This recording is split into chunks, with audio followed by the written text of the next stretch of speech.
Khloe Kardashian and the sympathy I have for her Mhm. is ever expanding.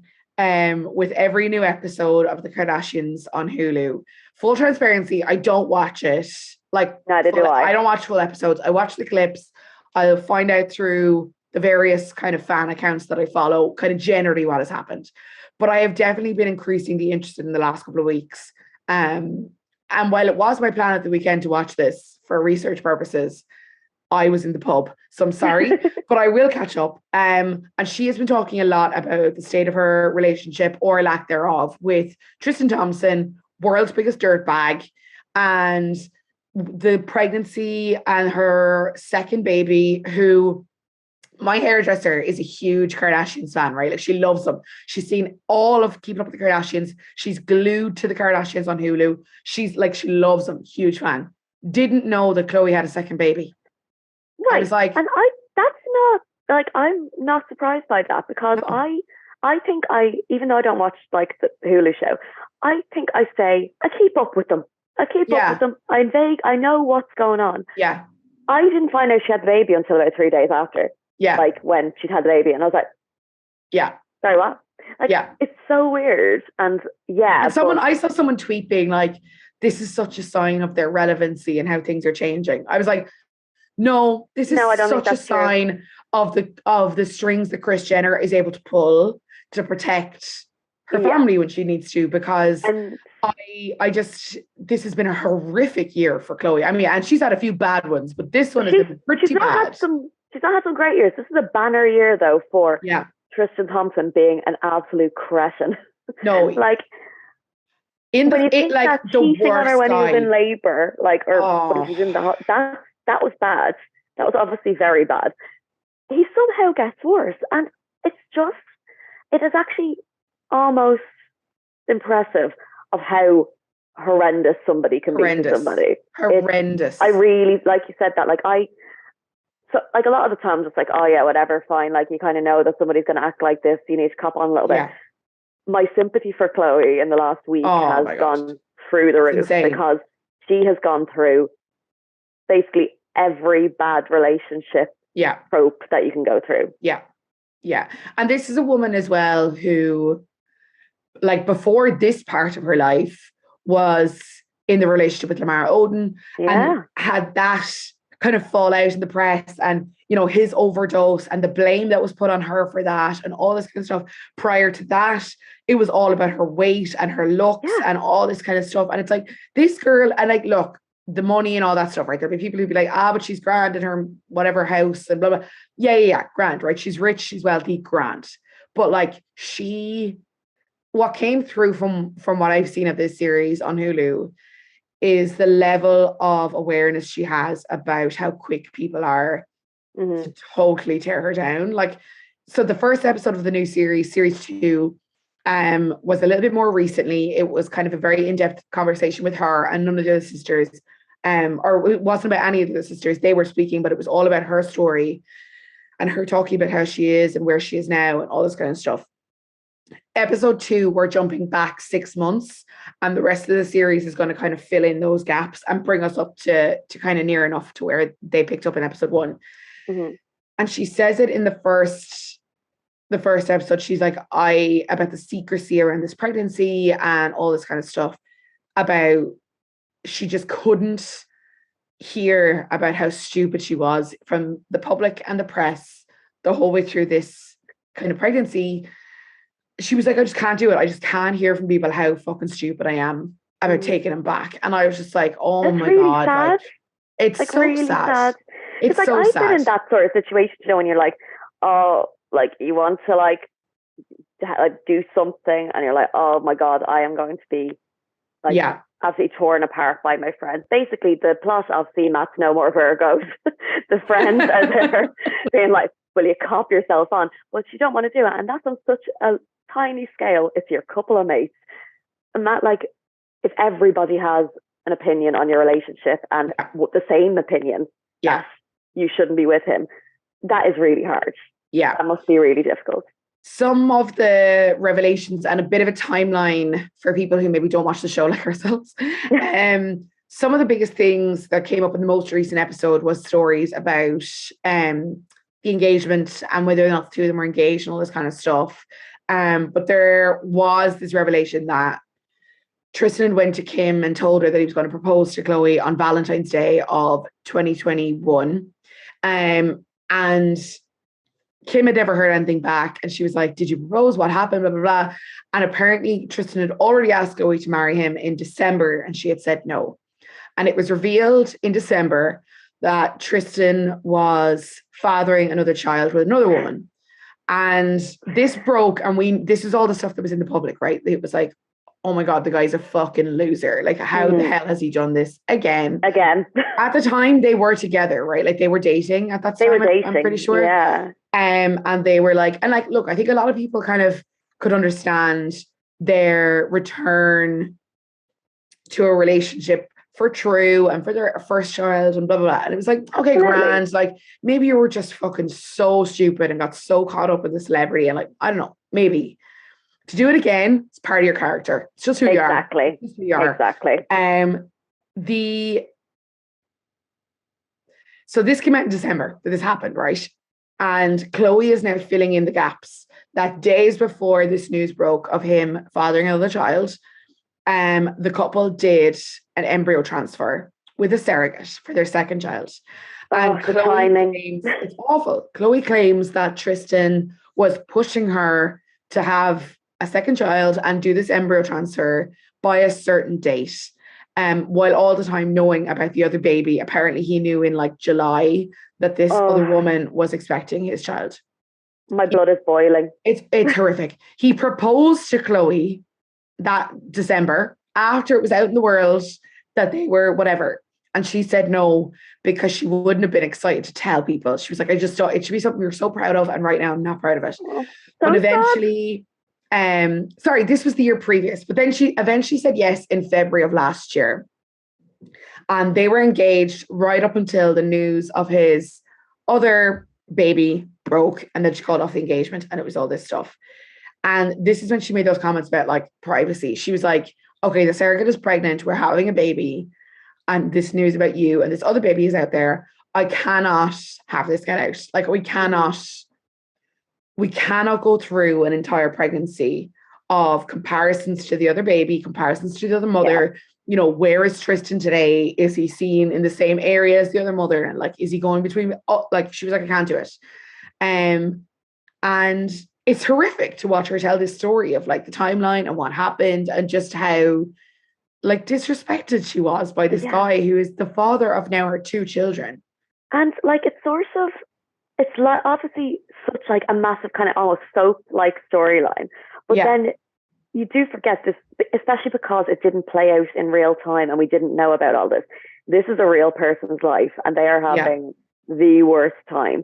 And that is so calculated that allegedly Tristan was pushing for her to get an embryo transferred by a certain date so he could knock up somebody before it came out that he was having another baby. It is so cynical and so horrible because you should be able to have all of the information available to you before you do something like have another kid. And it's just really sad. And having to then go through all of that, it should be a really happy time watching your surrogate carry a baby that you want and then not really getting to enjoy that because you've been ripped off again. It's just really, really sad. Yeah. And like, my question is like we see it in the clips that like, you know, Kendall and the sisters are just talking about like, you know, why did he push her in that time frame? Like, was he just trying to trap her? And I'm like, this isn't a guy who is stuck for money, right? Like, this is a guy who has his own career. I'm sure he's got Kardashian money, but he's still a rich man. Yeah, I'm like, what? Like, why the drive to stay within the bubble? Why the drive?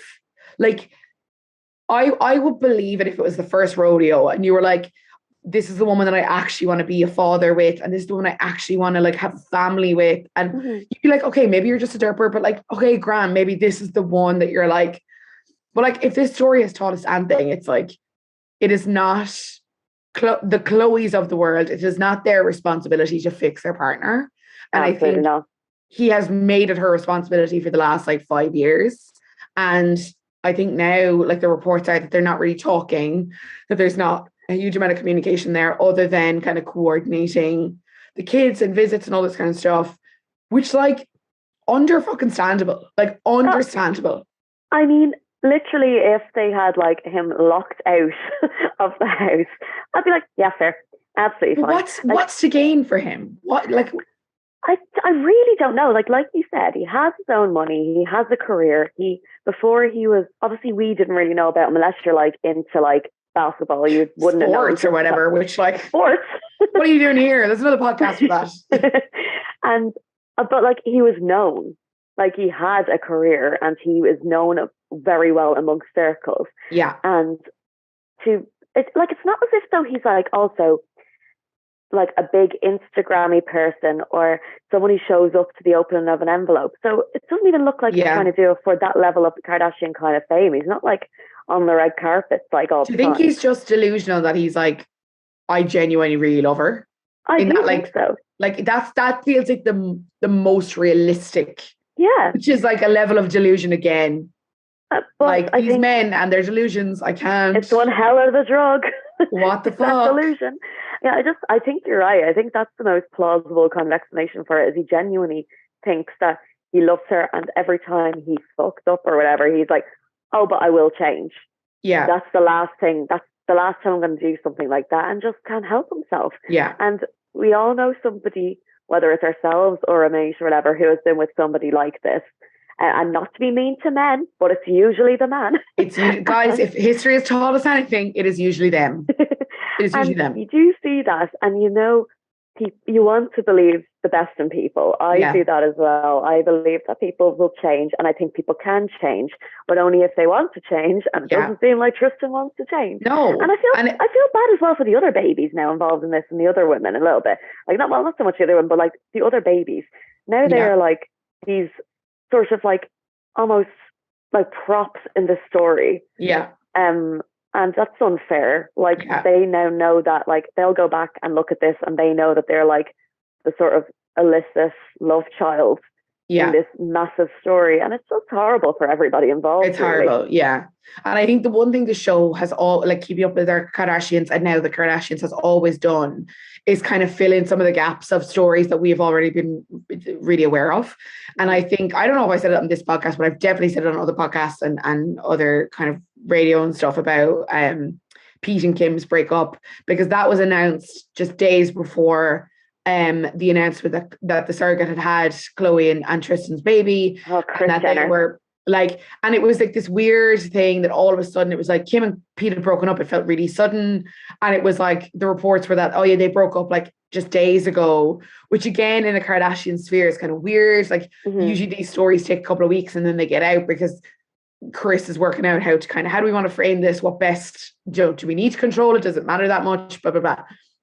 And my belief at the time was that they were doing it to protect Khloe, that this was a very deliberate release of news to lessen the focus on this other big Kardashian news at the time, to protect her. And seeing her in the kind of, the diary room or whatever it's called on the Kardashians, seeing her speak about it all, and seeing her speak about her just like absolute need for a bit of privacy and need for a bit of alone time, was like, yeah, that's what this was. It was absolutely, and like, I didn't believe that Pete and Kim were a PR stunt. I didn't. No, neither do I. I was like, I think they really liked each other. Did I think they were going to be together forever? No. Did I think they saw forever together? No. But I thought they made each other happy for the time they were together. Yeah, and I haven't seen her that kind of giddy and like funny in a really long time. Like, we're getting such a gorgeous Kim these days. Like, I love Kim now, right? Like, oh my God, Kim has never looked better than in that leopard print